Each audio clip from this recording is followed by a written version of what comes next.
Hi guys, welcome to the Classes Corner. I'm Kat and today I'm going to be talking about ancient Greek dragons. Now, everyone seems to be a bit excited about dragons lately and I can't for the life of me figure out why.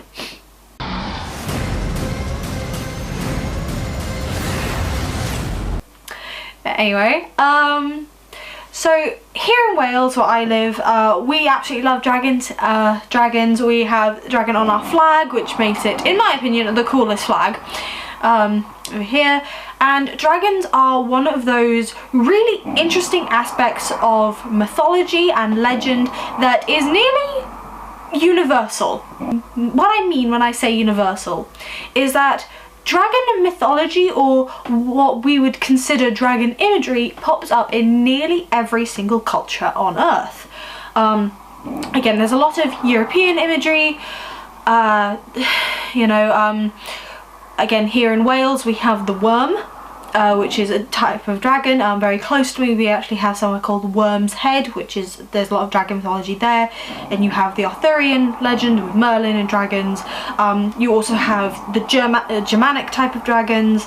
Obviously you have the more Eastern type of dragon, so you have the Chinese dragon. I think there's also differences in dragons between China, Korea and Japan.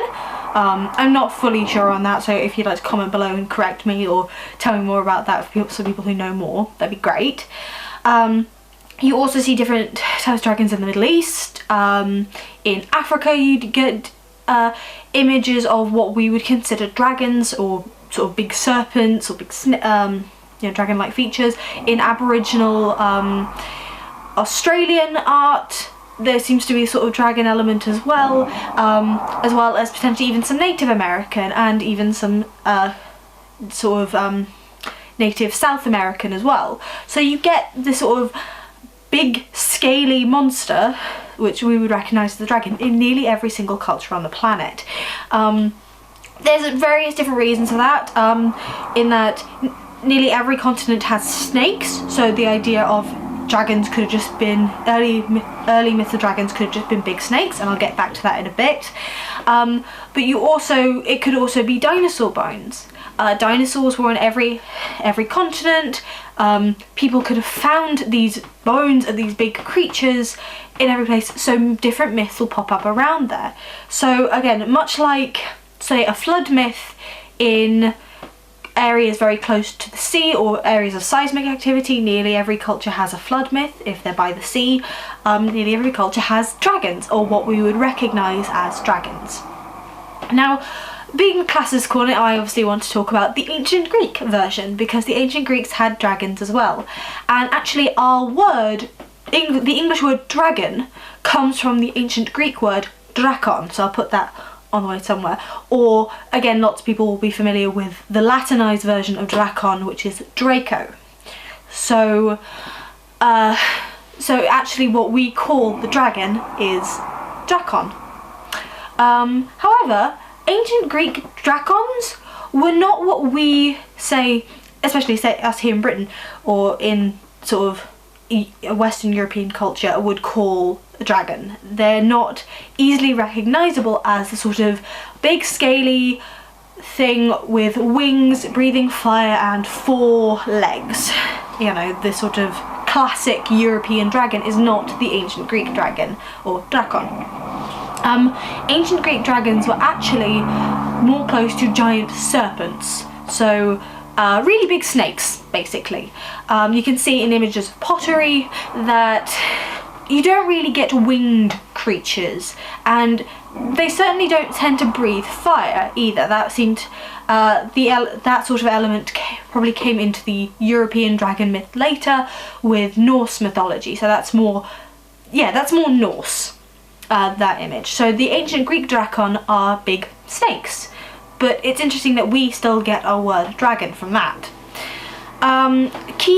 There's sort of a few key myths that feature drakons in ancient Greek mythology.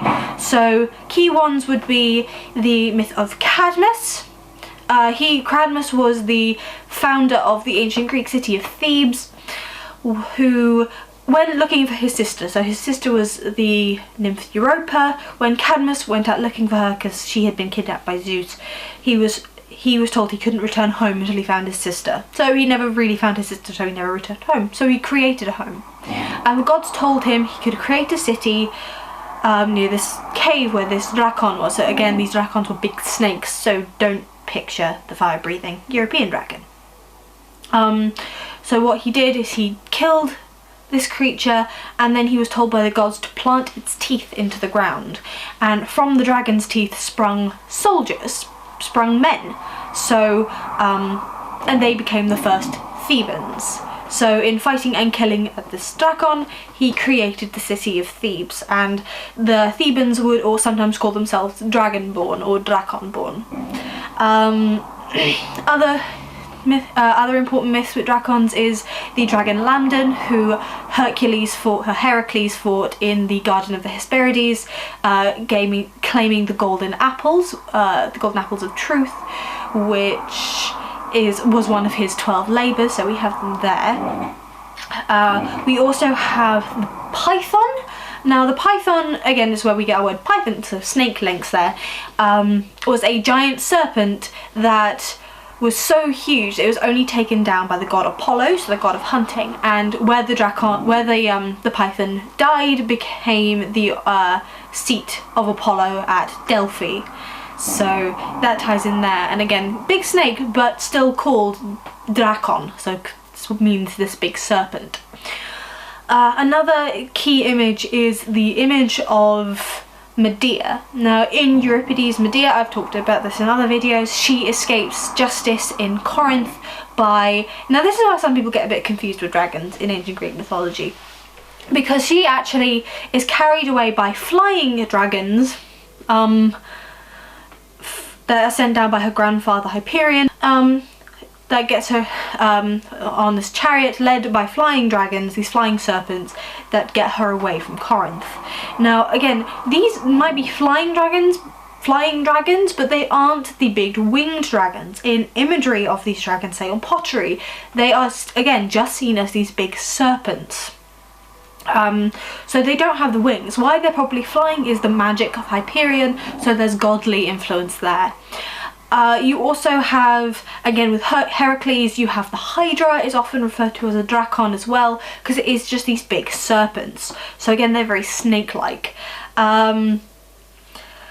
So it just seems to be an interesting cultural thing that you have this Greek word. So yes, but then again, in this Greek word, drakon, meaning giant serpent, that through potentially cultural osmosis with other elements of basically culture, of imagery of these giant serpents being maybe brought in from the Norse mythology, from Norse culture as well, things, so it becomes a emulsified idea of what a dragon is